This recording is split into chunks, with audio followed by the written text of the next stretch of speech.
From Upper Michigan Source, this is your Sports on Demand, and in this case, Friday Night Fever on Demand for December 21st. I'm Mike Ludlum.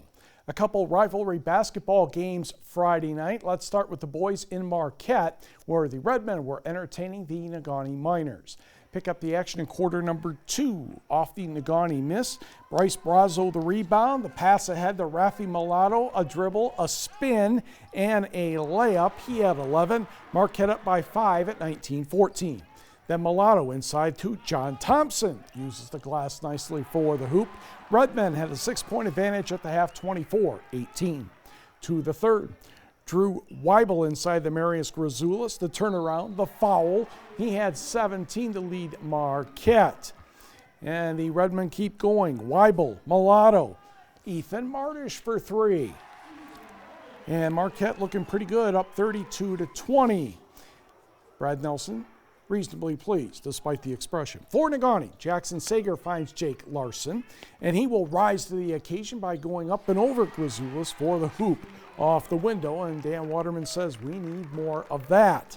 Again for the Maize and Blue, Drew Duchesne to Jackson Sager, spins past Mulatto, knocks down the floater.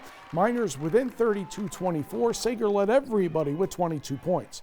But Grazoulis spots Martish again for another triple, and Marquette keeps the Victor's Cup with a 55-47 win over the Miners. To the scoreboard, Hancock a dozen better than Jeffers, 57-45. The Wild game was in Ewan as the ETC Panthers beat the Chassell Panthers 74-73. Jaden bore Southport in 39 for Ewan and Trout Creek. Blade Warren had 23 for Chassell. In fact, Chassell shot 67% from the floor and 60% from three-point land and still couldn't win. Those stats from ETC coach Brad Bessinen.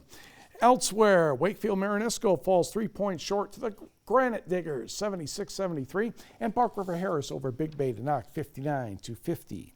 To the girls, Escanaba at Gladstone.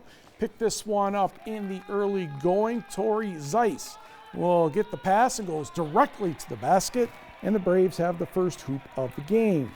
For the Orange and Black, Taylor Ray, Lexi Shaler. Lexi lines it up.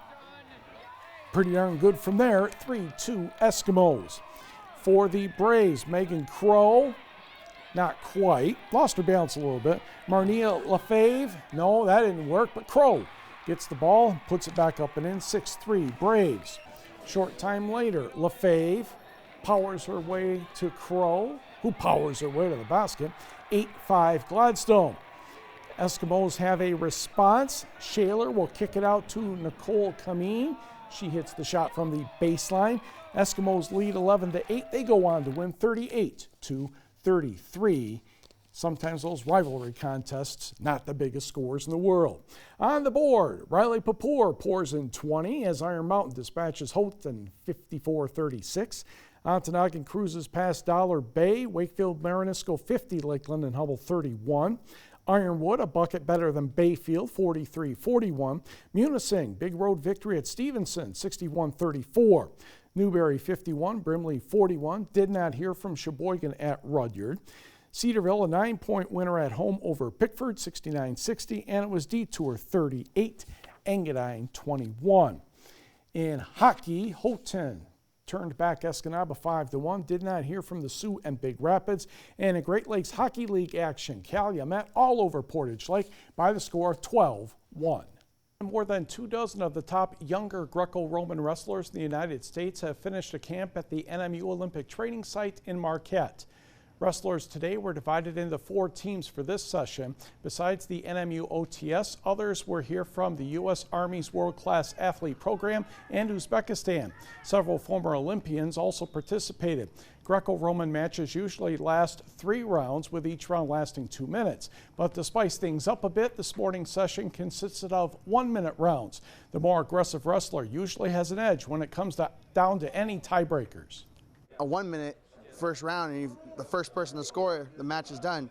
You see these guys go out there and score as fast as possible because they don't want to be on the mat that long.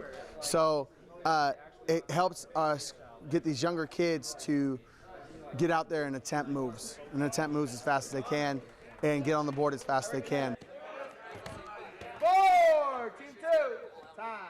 Right now we're struggling in Greco, but we're ready to turn it around. And the only way to do that is get the best guys in the room at one time. This year we had 9 guys on world teams. You know, we had Austin Nutter in the junior level, and then we had 7 guys on the U23 team, which fits well for our program, 23 and under. And we had Dalton Roberts make the senior team. The NMU OTS team will compete in the Dave Schultz Memorial Invitational January 23rd through 26th at Colorado Springs, Colorado. Michigan Tech's Hannah Hobson has been named Great Lakes Intercollegiate Athletic Conference North Division Player of the Week. Hobson helped the Huskies to a 66-57 non-conference win at Minnesota Duluth on Wednesday. She had a career-high 19 points and 10 rebounds on her way to her first collegiate double-double. The Huskies return to action January 3rd when they head to Ohio to face Ashland University.